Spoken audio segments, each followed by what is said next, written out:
All right, next thing what we're going to discuss is a holdback clause. It's an agreement for the HVAC system. But before we do that, we have a golden hour and I want to show you the view. And then we're going to continue. That's the view right now, downtown Memphis, the old bridge, the sunset, Mississippi River, the new bridge, new park, Tom Lee Park, and we have the pyramid in the back, and that's downtown. I live somewhere in there. All right, so now let's talk about the holdback clause for the HVAC equipment. I did this so many times, I actually developed a whole process behind it because nobody had it. You couldn't just Google it years back when I started doing that. So what a holdback clause is, and the reason why I'm talking about this is because there was another theft at one of the properties that I have under contract right now. Brand new unit, AC condenser went missing overnight. Terrible story. The builder is just absolutely devastated, and I get it, and I am too. But here's what the holdback is.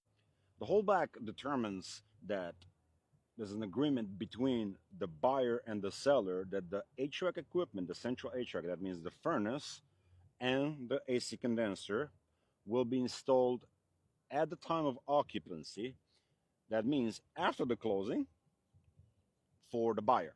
How do you do that legally? You do that legally that you determine exactly that verbiage. You're saying this is going to be done at the time of occupancy, and it's going to be initiated by the buyer to the seller who's responsible to putting the HVAC equipment in. Now, it needs to be with licensed and insured provider. That's an HVAC company, and they will provide a quote, and you will add a little bit extra. So if the quote is $5,500 or $6,000 for the HVAC system, you will add $500 to it, and you will submit that invoice at the closing statement, and that money will be held back due to the seller after the installation is completed.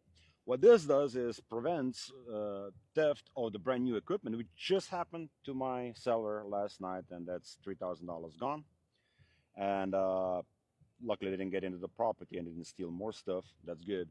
But this is how you secure yourself as a seller, and you actually secure your buyer as well, and making sure that this is done correctly with licensed and insured contractors. Now, there's a big question there is, well, how does the appraiser do their work? Well, they can, dummy unit. All the appraiser needs is a dummy unit. They need a photo of a shell of AC condenser placed, and that's it. They don't need more.